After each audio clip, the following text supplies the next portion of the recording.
Hi guys, and welcome back to my channel, and welcome to my channel if you are new. My name is Kristen. Hello, welcome. I got a package from Facetheory. They reached out to me and asked me if I wanted to try out some of their products, and I said yes because I have seen their brand all over Instagram, so I was really excited to be working with them. So if you guys want to see what I got in this box, then keep watching. So they sent me 3 things. 2 were a surprise. I kind of just described my skin type to them, and then the other products I chose. So start out with the one that I chose. This is their relaxing night cream. This is a hydrating night cream with hyaluronic acid and vitamin C.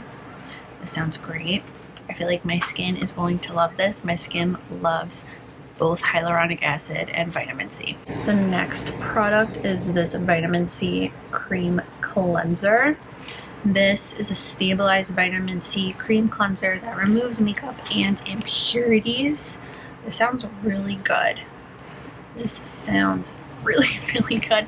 I don't think my skin likes the makeup cleanser I'm using right now, so I'm gonna try this out tonight.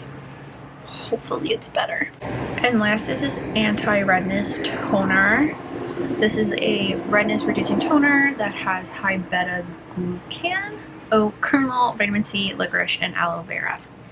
Again, this sounds phenomenal. I like anti-redness, and the aloe is going to be good for the cooler months. That is everything that I got from Facetheory. Thank you, Facetheory, for sending me these products. I'm so excited to use them. Make sure you're following me on Instagram. I'll do all the reviews over there. If you like this video, please give it a big thumbs up. Don't forget to subscribe for more videos. And that's all I have to say. So I'll see you guys next time. Bye.